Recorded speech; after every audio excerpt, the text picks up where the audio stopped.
everybody. This video, I'm gonna try and make it short, but I shared another video in a short that was from Pinball Preparedness. Now, lots of great points in that video, and he made a lot of awesome points. Talking about the GDP which is the gross national product, or gross domestic product, sorry, compared to our debt, and that's 150% ratio from the GDP to debt. That is not good. That's when countries start to collapse. That's when bad things happen. And I know it's not a message of inspiration and hope and all that, but if we're not paying attention to some of these things, when they actually come down and when they start to really affect our life, like I know the hourly wage is people are like, well, we're getting paid more. Well, no, that's not true. Everybody's not getting paid more. Just because you're getting paid more doesn't reflect the country as a whole and the workforce as a whole. Some people are making more money now than they did during the before the thing, and now some people are making less. So it's been affecting everybody differently. But one thing I can tell you is that it has been affecting everybody in a negative sense, because of the GDP, the $7 or $8 trillion that Biden has added in the last since his presidency started. He's added 7 to 8 trillion. Now Obama added 11 trillion in 8 years. Biden's got 2/3 of that covered in his first 6 to 8 months. What are we doing here? What's going on? Are we really paying attention, or do we have a huge, massive case of cognitive dissonance? Is all of America, not all, but is a lot of people, are they suffering from this just total disregard to what's happening? So the numbers to people that are paying attention, they're not adding up, and the numbers do not look good, right? If you're an accountant and you know you have this much money coming in and this much money coming out, and you have this product on hand to do this and this and this and this, our country, it in a way operates like a corporation. And these people at the top, these people that are power hungry, that are already in power, and these people that are in office that are power and money hungry, they're not doing our country any favors. I can tell you that. They're tied to China, they're tied to all these other foreign entities that want to suck and leech all of our money and all of our everything, our dignity, our integrity, everything. They're trying to strip us bare. And the people in power are doing that. And if now you see it, right? Now some of you guys are starting to be like, oh my gosh, a little bit of buyer's remorse for some of you guys that maybe voted for Biden, because I know the T-Man wasn't the best at maybe being subtle and stuff, but he was who he was, and he left a huge impression in that the office of the presidency, because he actually showed us what we can do, or what they can do, and what they're actually capable of. See, what happens is the politicians, they like to sell us. Who moved the embassy to Jerusalem? Countless presidents. Bush, Clinton, Bush, Obama. They all said that they were going to move the embassy to Jerusalem. They didn't, did they? No. Who did? T-Man did. And now whether you like him, hate him, disagree with him, agree him, support him or not, it doesn't matter. He did some great things for this country, but with the number one thing that he did that was the best out of everything was he exposed the corruption. He showed us the inner workings of what people are actually doing, and it's and people like Representative Jim Jordan, he was on the Judiciary Committee, and he's on these intel committees. See, he's grilling people like Fauci and all these other people. He's grilling them, and he's getting the truth out. So we know who Fauci is. We know what he's up to. We know, and now he says today that a bunch of these mandates are going to come down once the FDA approves these things. I just told my wife yesterday, and she didn't believe me. She simply stated that's not going to happen. Not here. Well, it's time, folks. It's here. It's time. It's here. It's not doom and gloom. Don't get me wrong. Okay, don't get me wrong. Okay, I spend a lot of time making these videos, and I spend a lot of time doing the videos that I think you guys would appreciate and like and enjoy. But every once in a while, I got to do something where I just kind of put my neck out on the line and say a few things that you might not agree with, but you don't necessarily disagree with either. We're just a little scared. we're all very apprehensive. We're all a little on guard because we don't know what the future holds. And with numbers like this, 150% against the GDP, that is terrible, you guys. Those numbers are not jiving with a successful country. And so when these politicians operate our country and they operate our money, the federal government isn't there to help us. The federal government is there to protect us. And if you don't believe me, look it up. They are there to protect us. They are not there to help us out with money. They're not there to give us handouts. They're not there to hold our hand. No, they're there to protect us. And the federal government is not doing that. And now I just heard today that the Pentagon said that it is mandatory for troops now. What are these guys going to do? What are these brothers and sisters in uniform going to do when they are forced to do something against their will? And then they're dishonorably discharged because they want to quit the Army or the Marines or even some of these special forces guys. They're not going to want to take it. They're not going to put up with this kind of crap. They're going to get out. But that's going to wreck their pension. That's going to wreck their health care through the VA. That's going to help their any kind of disability, anything that they have riding on their military career, that could be lost because of what they're doing. They're forcing people to do this, and we should never, ever, ever be forced to do anything. And a huge red flag is, if they're forcing us to take this, you know something is wrong. Why are people taking 2, 3, 4 shots if the first one didn't work?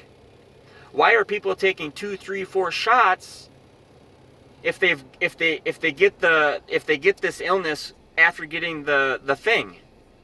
What makes the second or third or fourth or the booster or this or that? What makes them more effective than the one that you already took? And if you didn't take it, great. If you did take it, we pray for you. You pray to Jesus, and you might have made a mistake doing that. I don't know. Me personally, I think it's something else. I'm not going to say what I think it is because I know people just get crazy on YouTube and they just are so quick to, you're wrong and I got the scripture to prove it. Well, I'm not here to be right or wrong, you guys. I'm just giving you my humble opinion. And if you don't like it, you guys can hit the road. And if you do like it, stay around and stick around. Maybe this is something worth watching. I don't know, you guys. I want this information just as badly as you guys do, so I surf. I search, I look, I watch, I listen, I see, I pay attention. And I'm not going to say the old corny line, I pay attention so you guys don't have to. No, I want you guys to pay attention too. You guys watch all the same videos I watch. I'm unable to share videos. I don't know how people do it. I don't know how they get to do it. I don't know what you have to do to get to there. I don't know if you have to be monetized. I don't know if you have to have a certain amount of subscribers. I don't know if you have to have a certain amount of videos under your belt. I don't know. I have hundreds of videos, but I'm still not granted access to the live button and or any kind of sharing abilities, and I can't post pictures or just a text comment. So I don't know too much about it, and I haven't gotten any feedback from people, and comments that pop up go missing, and so I'll get to read it once and then it'll disappear and I don't know what the message says. Some people say, oh, I messaged you about doing a live stream or something, and I'm like, I never got it. I would love to do a live stream with people. If your channel is something that I'm all about, I'll come on your channel, and I'm unable to have people on mine because I can't do a live thing, but I will come on people's channel if you guys want me on your channel. Just know that I'm a hardworking guy, so if it does come down to an opportunity like that, or if it's an option for you to have me on your channel, I would love to be invited and or invite myself on in a way, but I would like to get on other people's channels and do that, but I work, I work a lot, and then my weekends are spent doing things for my family. So if you guys can appreciate that, maybe set a little bit of time aside for me, I'll come on your guys' channel. But during the day, it's tough. I'd have to literally put a mark on my schedule and actually set aside time to make a YouTube video during the day when I should be making money. So you know how it is. But so pay attention. There was another thing I was going to say too about all that, but with everything rolling down and with people so quick to think that they know what's going on. I never claimed to know everything. I never really claimed to know anything except for what I'm good at and what I know about, which is my love and faith for Jesus Christ and sobriety and recovery. And I don't drink and I don't do drugs, you guys. So whatever you guys see, whatever you're getting is unfiltered, raw. It's me. It's from me. You know, some people discredit me because I was an alcoholic addict. Well, you know what? It made my case stronger for Christ. That's what it did. All them lessons and all them experiences that I had to learn in recovery, in early recovery, when I was slipping up or when I was drinking, those lessons helped me in my case for Christ, because I went through all those things. And you know, at one point I was homeless. I've gone through a divorce. I've been divorced. You know, my first wife was a school teacher, and I was a good person. I was a good person. But then, you know, I hurt my knee, and when I hurt my knee, I went into the ER, and I walked out of that ER with a bottle of hydrocodone. And hydrocodone, if you're not familiar with it, is Vicodin, and it's just a generic name for Vicodin. And the hydrocodone has stuff in it, which is a narcotic, and that narcotic changed my world. It filled a deficiency that I had in my mind. I thought it was filling something, and it was connecting the dots. And I thought at first that, you know, oh, this is great. I'll just take these pills every day and feel great and awesome and happy. And no, you know, 10 years of doing that, and I found out that was not the way to go. And I don't blame it on the doctor. I don't blame it on the pills. I don't blame it on Big Pharma. I don't even blame it on the enemy. Some of it I do, obviously, but I blame it on myself for thinking that I was in control. And that's what the first step is in recovery, and when you're in sobriety, is surrender. So when you surrender and you give up your will to God, and you do God's will, amazing things will happen. And you don't have to think about taking a hydrocodone pill for pain, or for pain that's going on up here, you know, because I was numbing a lot of the pain that I had felt from my childhood, and not having a dad, and not having, you know, a stable situation in my life for the first 15 years of my life. It was tough. So I was running from that, and I thought I could be somebody else. I was somebody else. I lied to people, saying I was somebody that I wasn't, and that's just who I was. So, but that brings me to my point of, you know, it just builds us bigger. It builds us faster when we have to go through a lot of strife and a lot of struggle and a lot of hardships in life. It wisens you up a little bit. So people look at me now and they're just like, who is this guy? Who is this guy? Well, I'm a person who's been through a heck of a lot of trauma, sexual abuse, physical abuse, emotional abuse. Just about everything under the sun has been done to me, and it's been a hard road. But I forget all that, and I don't even think about those things anymore, you guys. Why? Because I have Jesus Christ in my heart. I have Jesus Christ in my mind. Jesus Christ is not going to bring up all these bad things that have happened to me for me to sulk on, for me to pout on, for me to think, oh, I wish I had a better life, and I wish I wouldn't have done all that. No way, dude. No way, dudette. No way. God and Jesus lets me see these things and experience those pains again, to realize what I've been through, and in order to see where I am today. So where I am today is a far cry from who I was even, 2.5 years ago when I stopped drinking.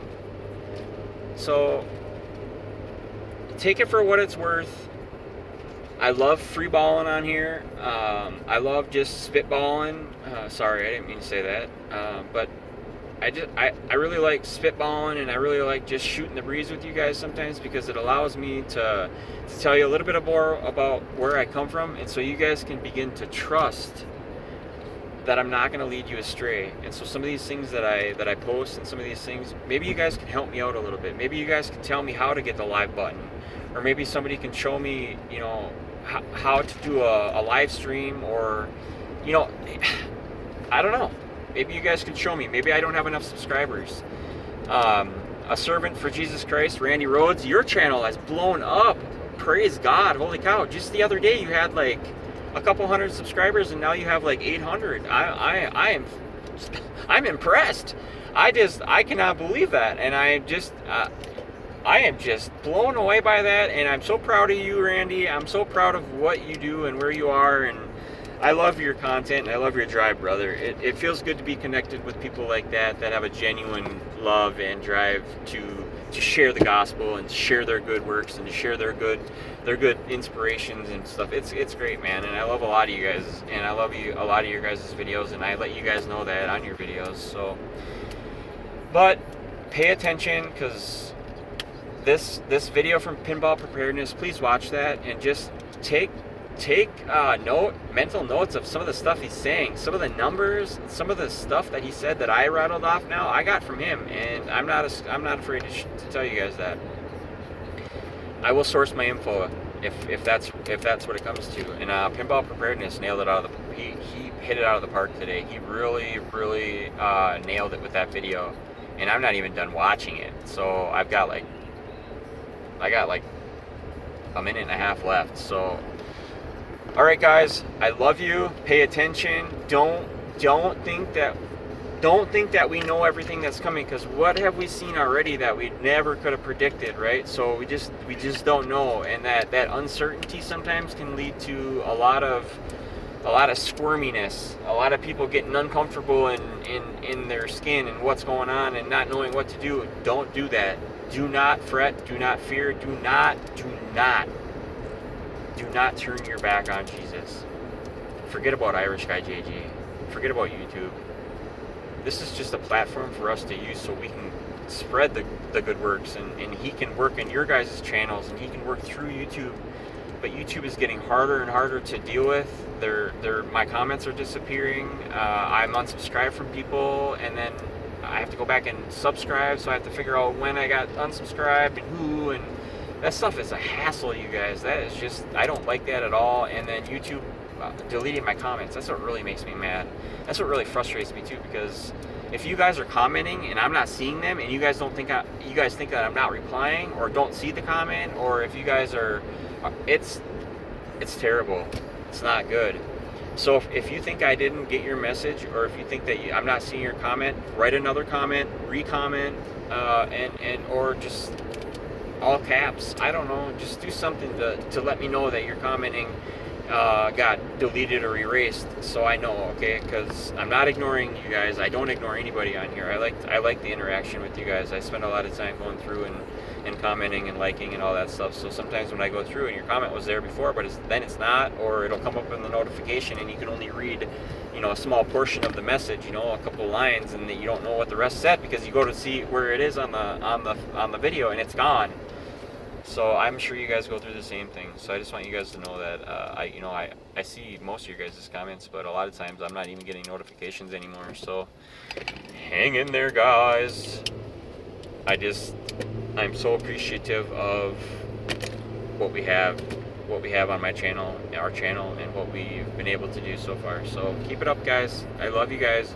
Bruce, love you.